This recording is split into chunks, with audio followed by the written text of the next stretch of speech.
ನಮ್ಮ ಭಾಷೆ ಪ್ರಶ್ನೋತ್ತರಗಳು. ಪ್ರಬಂಧ ಗ್ರಂಥಾಲಯಗಳ ಮಹತ್ವ.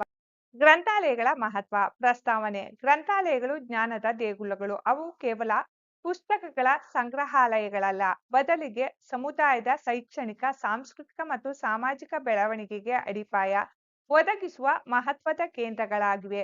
ಮನುಷ್ಯನ ಅರಿವನ್ನು ವಿಸ್ತರಿಸುವಲ್ಲಿ ಮತ್ತು ಸಮಾಜದ ಪ್ರಗತಿಗೆ ಪೂರಕವಾದ ವಾತಾವರಣವನ್ನು ಸೃಷ್ಟಿಸುವಲ್ಲಿ ಗ್ರಂಥಾಲಯಗಳು ನಿರ್ಣಾಯಕ ಪಾತ್ರ ವಹಿಸುತ್ತವೆ.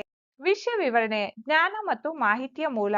ಗ್ರಂಥಾಲಯಗಳು ವಿವಿಧ ವಿಷಯಗಳ ಕುರಿತಾದ ಅಪಾರ ಜ್ಞಾನದ ಭಂಡಾರಗಳಾಗಿವೆ. ಇತಿಹಾಸ, ವಿಜ್ಞಾನ, ಸಾಹಿತ್ಯ, ಕಲೆ, ತಂತ್ರಜ್ಞಾನ, ಸ್ಪರ್ಧಾತ್ಮಕ ಪರೀಕ್ಷೆಗಳ ಪುಸ್ತಕಗಳು ಸೇರಿದಂತೆ ನಾನಾ ಬಗೆಯ ಪುಸ್ತಕಗಳು, ನಿಯತಕಾಲಿಕಗಳು, ವೃತ್ತಪತ್ರಿಕೆಗಳು, ಸಂಶೋಧನಾ ವರದಿಗಳು ಇಲ್ಲಿ ಲಭ್ಯವಿರುತ್ತವೆ. ಇವು ವಿದ್ಯಾರ್ಥಿಗಳಿಗೆ, ಸಂಶೋಧಕರಿಗೆ, ಶಿಕ್ಷಕರಿಗೆ ಮತ್ತು ಸಾಮಾನ್ಯ ಜನರಿಗೆ ತಮ್ಮ ಜ್ಞಾನವನ್ನು ವೃದ್ಧಿಸಿಕೊಳ್ಳಲು ಅತ್ಯಮೂಲ್ಯ ಸಂಪನ್ಮೂಲಗಳನ್ನು ಒದಗಿಸುತ್ತವೆ. ಡಿಜಿಟಲ್ ಗ್ರಂಥಾಲಯಗಳು ಸಹ ಈ ಪುಸ್ತಕಗಳು ಮತ್ತು ಆನ್ಲೈನ್ ಡೇಟಾಬೇಸ್ಗಳ ಮೂಲಕ ಈ ಜ್ಞಾನವನ್ನು ಇನ್ನಷ್ಟು ಸುಲಭವಾಗಿ ಲಭ್ಯವಾಗುವಂತೆ ಮಾಡುತ್ತವೆ. ಅಧ್ಯಯನಕ್ಕೆ ಪ್ರಶಾಂತ ವಾತಾವರಣ. ಗ್ರಂಥಾಲಯಗಳು ಓದುಗರಿಗೆ ಏಕಾಗ್ರತೆಯಿಂದ ಅಧ್ಯಯನ ಮಾಡಲು ಸೂಕ್ತವಾದ ಮತ್ತು ಶಾಂತಿಯುತವಾದ ವಾತಾವರಣವನ್ನು ಒದಗಿಸುತ್ತವೆ. ಆರ್ಥಿಕವಾಗಿ ಹಿಂದುಳಿದವರಿಗೆ ನೆರವು.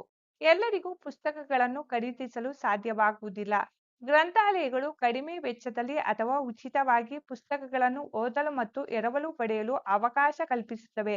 ಇದು ಆರ್ಥಿಕವಾಗಿ ಹಿಂದುಳಿದ ವಿದ್ಯಾರ್ಥಿಗಳು ಮತ್ತು ಓದುಗರಿಗೆ ಜ್ಞಾನದ ಪ್ರವೇಶವನ್ನು ಸುಗಮಗೊಳಿಸುತ್ತದೆ. ಇದರಿಂದಾಗಿ ಶಿಕ್ಷಣದ ಅಸಮಾನತೆ ಕಡಿಮೆಯಾಗುತ್ತದೆ. ಸಂಶೋಧನೆಗೆ ಮತ್ತು ಆವಿಷ್ಕಾರಕ್ಕೆ ಸಹಕಾರ. ಸಂಶೋಧಕರಿಗೆ ಮತ್ತು ವಿದ್ವಾಂಸರಿಗೆ ಗ್ರಂಥಾಲಯಗಳು ಅತ್ಯಗತ್ಯವಾಗಿವೆ.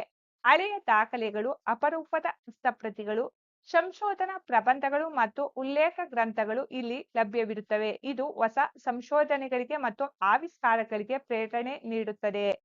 ಉಪಸಂಹಾರ. ಗ್ರಂಥಾಲಯಗಳು ಸಮಾಜದ ಬೌದ್ಧಿಕ ಸಂಪತ್ತು. ಅವು ಜ್ಞಾನದ ಪ್ರಸಾರಕ್ಕೆ, ಶಿಕ್ಷಣದ ಉನ್ನತಿಗೆ, ಸಂಸ್ಕೃತಿಯ ವಿನಿಮಯಕ್ಕೆ ಮತ್ತು ವೈಯಕ್ತಿಕ ಬೆಳವಣಿಗೆಗೆ ಅನಿವಾರ್ಯವಾಗಿವೆ. ಆಧುನಿಕ ಸಮಾಜದಲ್ಲಿ ಗ್ರಂಥಾಲಯಗಳ ಪಾತ್ರ ಇನ್ನಷ್ಟು ಮಹತ್ವ ಪಡೆದಿದ್ದು, ಅವುಗಳನ್ನು ಸಂಸ್ಕರಿಸುವುದು ಮತ್ತು ಅಭಿವೃದ್ಧಿಪಡಿಸುವುದು ನಮ್ಮೆಲ್ಲರ ಆದ್ಯ ಕರ್ತವ್ಯವಾಗಿದೆ.